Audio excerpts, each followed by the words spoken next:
All right, sports fans, how's everybody out there doing? William Martin coming at you one more time here on YouTube with another edition of the 300 pounds of sports knowledge podcast. Excuse me. It's that time of the week, folks. My weekly picks in the world of college football. And I want to start things off tomorrow night in the Mountain West as you have Wyoming traveling to take on UNLV. Now, these are two teams right here that are looking to hang around in the Mountain West title picture. And of course, when you think about UNLV, what a turnaround that it's been for the Rebels under head coach Barry Odom. A lot of talent on this UNLV team, which includes wide receiver Ricky White as well as linebacker Jackson Woodard. And this is a Rebels defense that already has 12 interceptions on the season. For Wyoming to go out there and get the road win, I think linebacker Easton Gibbs is going to need a big game, but I don't think it's going to be enough as I'm going to take UNLV in this one by the score of 24-20. Now, moving ahead to Saturday, a big one in Happy Valley with national championship implications on it. You're going to have the third-ranked Michigan Wolverines traveling to take on the 10th-ranked Penn State Nittany Lions.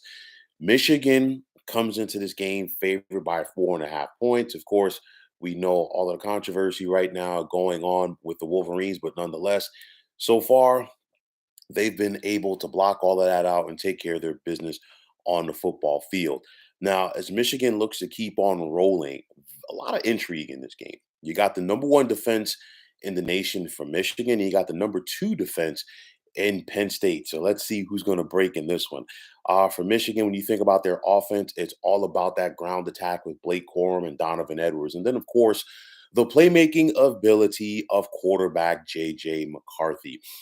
When Michigan does pass the football, I think Roman Wilson could have an impact in this one for the Wolverines. And then that defense, Junior Colson and company, what more can you say about this attacking and physical Wolverines front? Now, on the flip side for Penn State, this is another opportunity for James Franklin. And of course, James Franklin, during his time at Michigan, has not, pardon me, at Penn State rather, has not only had his woes against both Penn State and or Michigan rather and Ohio State, but also against top 10 teams. And this is another top 10 foe that Franklin and company must try to overcome. Drew Aller at quarterback, the young man, what is he going to be able to do against this tough Michigan defense? And then, of course, those running backs, Nicholas Singleton and Katron Allen. And can Penn State get enough out of their passing game with the likes of Keandre Lambert Smith? I talked about this Nittany Lions defense. They are ferocious, and Chop Robinson and company are definitely going to be looking to bring it on JJ McCarthy come Saturday afternoon. When you think about these two teams, this is going to be a very tightly contested contest. I think that touchdowns and points for that matter are going to be at a premium.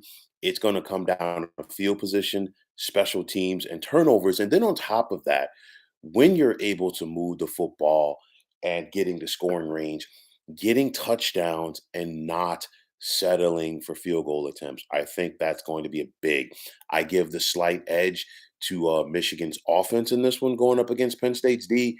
And because of that, I think the Wolverines handle their business on the road, and we're going to take Michigan on Saturday by the score of 24-16. Now, in the SEC, you're going to have the eighth-ranked Alabama Crimson Tide traveling to Lexington to take on the Kentucky Wildcats.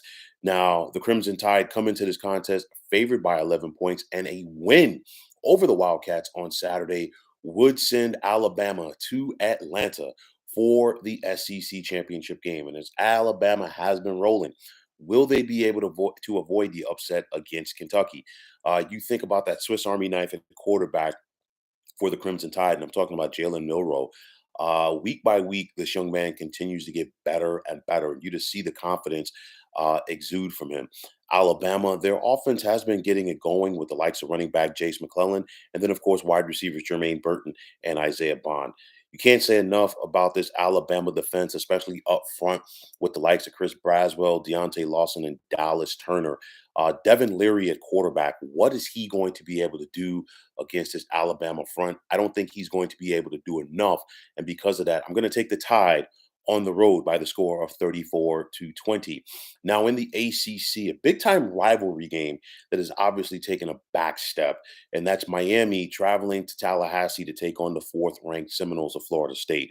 The Noles come into this contest favored by 14. They are the top team in the ACC. And of course, the Seminoles have bigger things on their plate, i.e., getting to the college football playoff. Now, for Miami to pull off the upset, they're going to have a big game from quarterback Tyler Van Dyke, who has been up and down this season. 16 touchdowns, which is great, but he's also had 11 interceptions. Jordan Travis and company, it's one of those things for Florida State. Sometimes they start off slow, but then they get into that rhythm and get going on offense. And will Keon Coleman and Johnny Wilson be back? They were out for Florida State's last game against Pitt, and eventually that offense did get it going. Defensively, Jared Verse and Kalen DeLoach in that front seven are going to be too much for this Miami offensive line, and I think this Florida State defense does force a couple of turnovers in this contest, which will be the difference. Thus, I'm going to take Florida State at home by the score of 37-24. Now, in the Pac 12, you're going to have the 18th ranked Utes out of Utah making the trip to Seattle to take on the 5th ranked Washington Huskies. The Huskies come into this contest favored by 9.5, and they're taking on a Utah team that is looking to hang around in that Pac 12 championships picture. And a loss on Saturday by the Utes would all but eliminate them from making it 3 consecutive Pac 12 championships. Bryson Barnes, it's one of those where there's nothing pretty, there's nothing flashy about what he does, but honestly, he embodies Utah, and all he does is go out there and make plays and win contests for Utah. I think it's going to be important for Bryson Barnes and this offense to start off fast and try to get a touchdown early, try to take this Washington crowd out of the game. That's going to be the big thing. Utah in their defense, they're ranked 10th in the nation. What is Jonah Ellis and company up front going to do? Can he make life tough for quarterback Michael Penix Jr. in this offense? Because if Jonah Ellis can get into that Washington backfield early on and throw off the timing of this Washington attack, then you have to like the chances of Utah. But there's so much talent on this offense for the Huskies. We saw it last Saturday when they put up 52 on USC with Michael Penix Jr. at quarterback, Dylan Johnson at running back, and then, of course, the likes of Roman Dunze and Jalen Polk at wide receiver. I think that will be the difference in this one. And I think Washington is going to hold serve at home. Thus, I'm going to take the Huskies by the score of 40-24. Now, back in the SEC, you're going to have the 13th ranked Volunteers of Tennessee traveling to Columbia to take on the 14th ranked Tigers out of Missouri. This is a battle of two ranked teams that obviously they're not going to win the SEC because they're out of it in the SEC East, but they still have an opportunity potentially to get to a New Year's Six bowl bid. Joe Milton and company on offense. We've seen Tennessee start fast on the road in some of their contests and then taper off. They got to keep it up in this one, I think, for 60 minutes against Mizzou. And of course, for Missouri, they're looking to bounce back after that tough loss last Saturday to Georgia. For Brady Cook, I think it's the same old song. If Brady Cook can limit the turnovers, you got to like the chances that Missouri has, but he has to take care of his business against a very good Tennessee team. And then Luther Burden III going up against this Tennessee secondary. I think Luther Burden, in my opinion, is one of the underrated wide receivers in the nation. If Luther Burden was playing on a blue blood type program, he would be a household name right now. So it's going to be interesting to see what type of game he can have against this Volunteers defense. I think this is going to be a back and forth affair between two very good teams. The last team to have the football will win, and I think Missouri holds serve at home by the score of 34-30. Now, staying in the Southeastern Conference, it's a battle of top 10 teams as you're going to have the ninth ranked Rebels out of Ole Miss traveling to Athens to take on the second-ranked Georgia. For Georgia, it's another ranked team coming into their place. And for the Rebels, this is their opportunity to dance with the prom queen. Now, we saw Ole Miss travel to Tuscaloosa earlier this season and take on Alabama, and things did not end on a good note. That game got away from them early on. Jackson Dart, what type of game is he going to have at quarterback against this Georgia defense? But I think the key for Ole Miss. They have to run the football early and often. We didn't see Quinshon Judkins get off to the fast start this season like he did last season. But as this year has progressed, Judkins has really gotten it going. And it's not just Quinshon Judkins, it's also Ulysses Bentley the fourth at tailback. And for me, these Ole Miss running backs going up against that Georgia front seven, which includes Smell Mondon, that's going to be the key right here. There's going to be a lot of paint swapping in this conference, in this contest rather. And for the Dogs, you know what? They just can simply keep on surviving every single test that's thrown their way. And it's also big that, a lot of their big games this year have been at home. But Carson Beck, he's basically got a year under his belt now at quarterback for Georgia. And I think that's going to be important right now coming down the stretch as the Bulldogs are looking to three-peat as national champions. And because of that, I'm going to take Georgia at home by the score of 27-20. Now in the Big 12, you're going to have West Virginia traveling to take on 17th ranked Oklahoma. The Sooners come into this contest favored by 13, but I want to see how the Sooners look because they've lost their last two on the road at Kansas and then Oklahoma State. But more importantly, that was a tough, heartbreaking loss last Saturday to Oklahoma State. And of course, the last Bedlam game in the series for a very long time. And there was a lot of emotion in that one. I want to see how the Sooners are going to bounce back. Dylan Gabriel at quarterback, and then Danny Stutzman. He went out with an injury in that Oklahoma State game. And I want to see if Danny Stutzman could come back. And, he has an attitude. He plays with an attitude. He plays with a lot of physicality.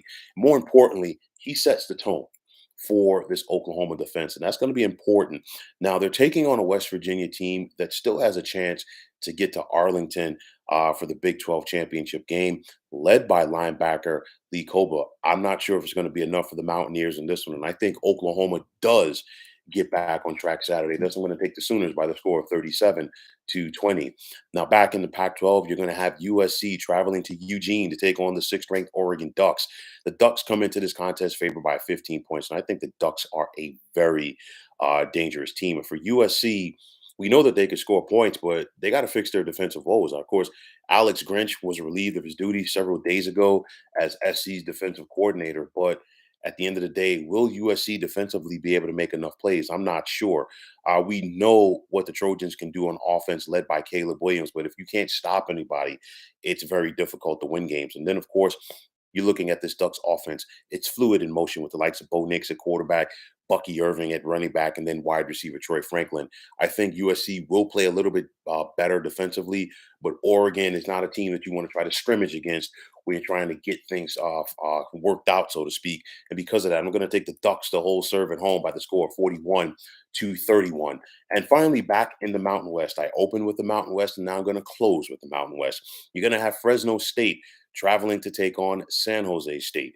The Spartans come into this contest favored by a point, as these are two teams that have designs on getting to the Mountain West championship game. Of course, Fresno, they are the defending champs. Quarterback Mikey Keene is a calm, cool, and collected customer in this Jeff Tedford offense. And then I like the playmaking ability of running back Malik Sherrod. But then the running ability of San Jose State running back Kyrie Robinson against this Fresno defense. Who's going to break in that one? And then keep an eye out for linebacker Brian Parham on the Spartans defense. But nonetheless, I think Jeff Tedford has a solid team, a team, in my opinion, that's not getting enough respect nationally. And I think Fresno State does take care of their business on Saturday night. That's why I'm going to take the Bulldogs on the road by the score of 31-20. So, folks, those are my picks for this weekend in the world of college football. And as always, I want to take this time out to thank you for tuning into the 300 Pounds of Sports Knowledge podcast here on YouTube. I want to take this time out to thank all of you fine folks out there for tuning in. And if you have not already, please feel free to subscribe to this channel. Now, if you're on the X, formerly known as Twitter, please feel free to follow me at 300 Pounds of Sports. And like I always say, if you follow me, it'll be my pleasure to follow you right back. There's also the sports discussion group on Facebook at the Sports Depot 365. Now you can check it out. Drop a line and be a part of one of the better sports debating sites going on social media. So once again, fine folks, my name is William Martin, and I am signing off. And I'm saying take care and have yourselves a wonderful day.